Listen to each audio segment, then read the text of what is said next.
this morning, the Vice President and partner with Health Partners Home Care in Southfield, Michigan, locations all across the state of Michigan.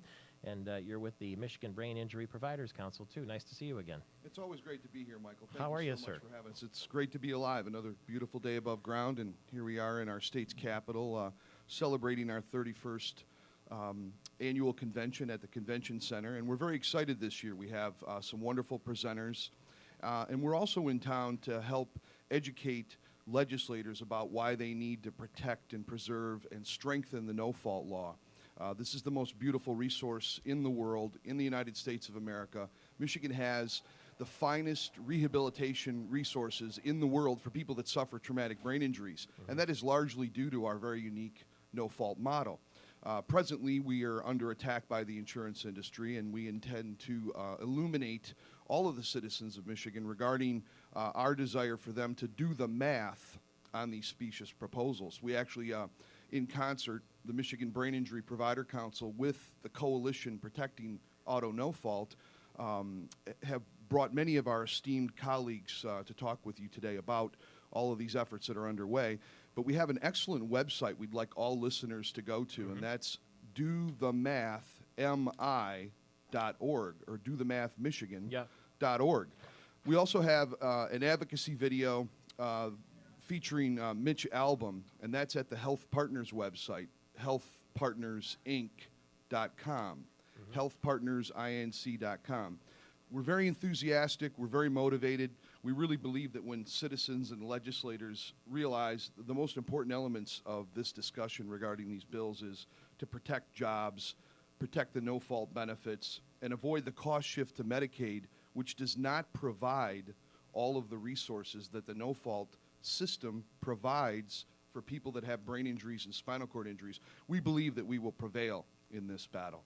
One of the people sitting right next to you is somebody who probably knows more about it than anybody else. He's one of the best lawyers in America, year after year, teaches, in fact, about the no-fault law at Michigan State University, and he's with us in the studio here, George Sinas, the legal counsel to the Coalition Protecting Auto No Fault. Nice of you to join us in person this morning. Well, thanks very much for having me. It's a real This pleasure. law has been in place a long time, hasn't it? It has, since 1973. 1973, and it's so important that you teach a class on it at Michigan State University. I do. I've been teaching out there as an adjunct professor for about 7 years.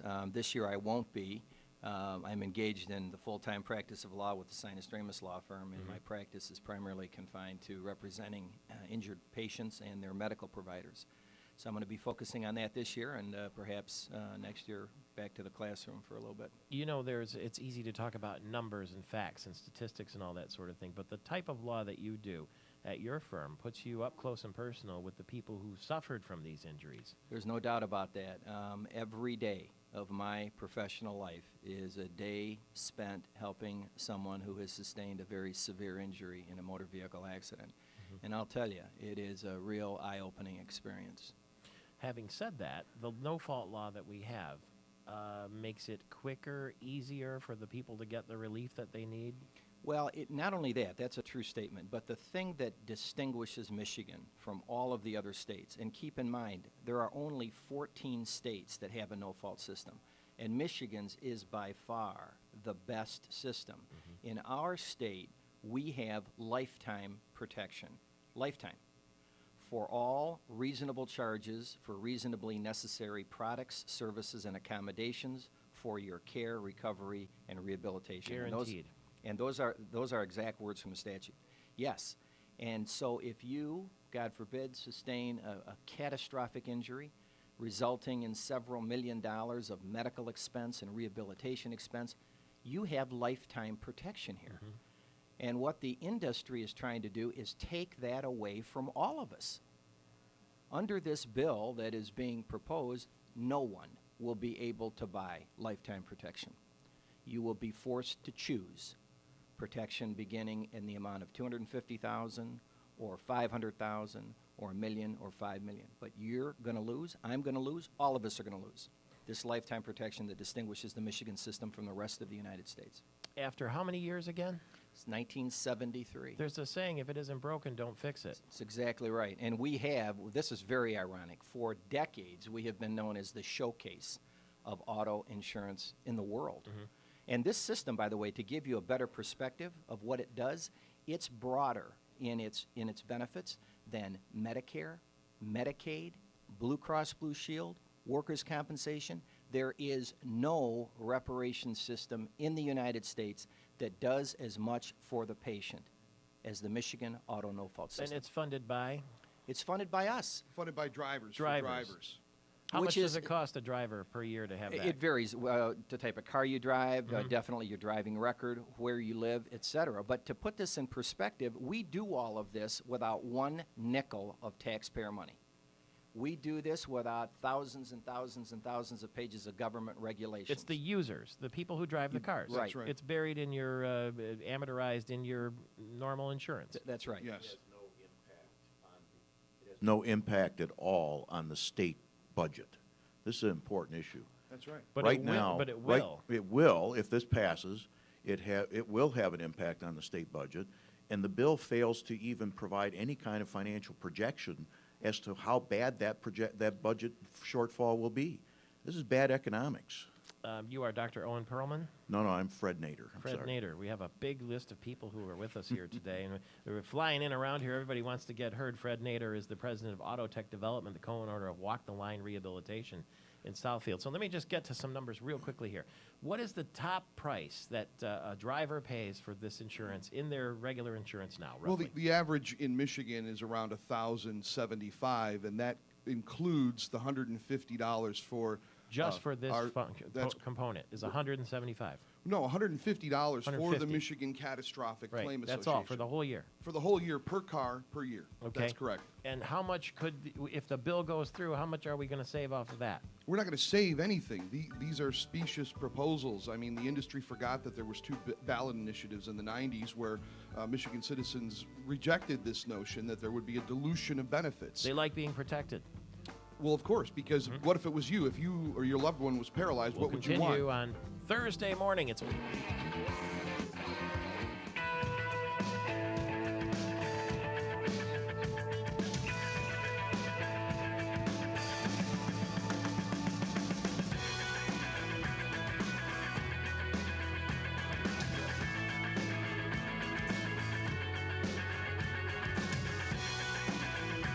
19 minutes after the hour. You're listening on radio stations all across the state of Michigan and watching on Fox 47 television. In the Lansing area, politics is our family business, and it turns out that former President Bill Clinton is admitting he had been approached by Dancing with the Stars.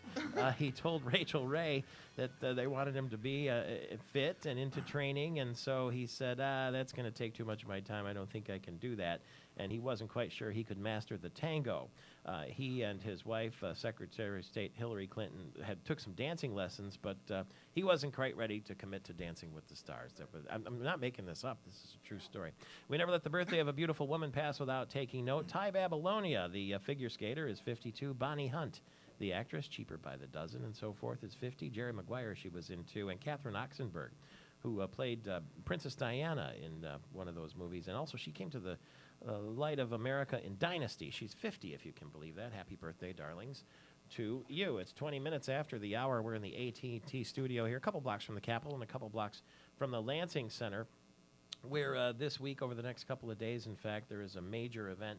And we like to keep our eye on that because it usually brings very interesting people to town or to light. It's the Brain Injury Association's 31st annual conference. That's the largest conference in America. And with us this morning is John Prosser, the vice president and a partner with Health Partners Home Care. And you're on the committee at the Michigan Brain Injury Providers Council. Thanks for being with us. Hey, it's my pleasure. We're delighted to be here. We're delighted for you to let us share with your audience the importance of preserving and protecting the no-fault law. The Insurance Institute of Michigan hails Michigan as the finest model in America. And as you pointed out earlier, and Mr. Fred Nader is going to elaborate on, this is a system that's funded by drivers for drivers. It's a beautiful win-win. It's conservative. It's self-reliant. It's independent of government. And it's a beautiful thing that serves every need of people that suffer catastrophic injuries. George Sinas is with us. He has taught a class at Michigan State University about the no-fault system, authored a couple of books and reports. I mean, it's really been part of your career. It's been part of your practice and part of your life. Actually, it's been my entire career. Yeah. All 35 years of it. Have you been surprised when you got word that there was a legislative assault on it? Were you shocked? No, because Really? the industry has been trying to do something similar for many, many years. In fact, you may recall back in 1992 and 1994, John alluded to this, there were two ballot proposals that were very, very similar to this bill that were dramatically rejected by the voters, both proposals, by a margin of 62 to 38, 1992, 1994. So the Michigan citizens have already said no to this kind of tampering with our system, with our unique system. But yet the industry, I guess, doesn't know what no means, and they come back again with essentially very similar stuff to what we've been fighting for years. George Sinas with the Sinas Dramus Law Firm, and also with us right now here in our AT&T studios. We're joined by Mr. Fred Nader, who is the president of Auto Tech Development. Let's just get to the nuts and bolts here so people can understand what we're talking about. For a maximum of about $150 a year, when you have car insurance, you are covered in case you're in an accident that results in a catastrophic brain injury. Yes. Right? Yes. And this effort from the legislature, members of the legislature, would take away being compelled to pay that to save what? $70, $50, something like that? Well, I mean, let's be optimistic. Let's assume that, I mean, right now, as we said before, right now we have a group insurance plan, which is self-funded by the drivers of the state of Michigan. It has zero impact on the state budget. It has zero negative impact on Medicaid or any of the other issues. This new plan, let's assume that 80% of the people make bad choices and pick the $250,000 minimum. Those people are going to cap out. My daughter's accident. Meaning their care will cost more than their Their coverage. care will cost more than their coverage, and then they will have to shift to a different form of insurance. The bill says, well, your health insurance will kick in. Okay, what's that going to cost? I have a nice Blue Cross policy. I got to assume that the good people at Blue Cross are going to increase the price of my policy as soon as they know that they have additional risk, which has now been shifted to them. Or any insurance company. Or any insurance company. So now my health insurance is going to go up. We also have the highest rate of unemployment in the country. How many people are uninsured in this state? Uninsured and underinsured. Where do they go after that? Yeah, they go to Medicaid. Which means everybody pays for them. Which means, well, not only means everybody pays for them, but it also means that it's completely underfunded today. And when Medicaid runs out of money, they stop giving people benefits. That's right. So it's absolutely draconian what this is about. And the part that concerns me is that there's no economics attached to this bill to say what the impact's going to be. There's no economics that even says that if I want to buy the $5 million coverage, which is now the maximum, there's nothing in the bill that says that that won't be more expensive than it currently is today. So by the time I buy the maximum amount of insurance allowed by the new law, by the time my health insurance goes up, by the time now I have to buy more liability because the bill also has language in it that changes the tort limits. And in fact, Representative Lund was on a radio program last week talking about, well, people will just sue each other. Well, the same congressional people are about to pass a bill that's going to reduce the number of judges that are in circuit courts, and at the same time, they're going to pass a bill that's going to increase the amount of traffic that goes through circuit court. I mean, who's driving the bus? It's a terrible idea. It's bad economics. No matter how you look at it, it's bad economics. Well, let's take a look at that feature that Fred was just mentioning. Under this bill, let's just assume that one of us causes an accident. Now, we don't like to think that we can do that, but how many times you've been driving down the road and your mind wanders a little bit and maybe you didn't see that stop sign or whatever. So let's imagine that you cause an accident, completely inadvertently, but you're at fault.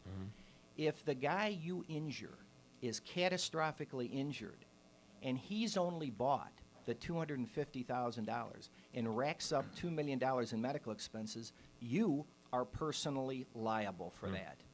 That doesn't exist under the present system because everybody has lifetime medical that covers them. So we don't have liability exposure for that. What does that mean?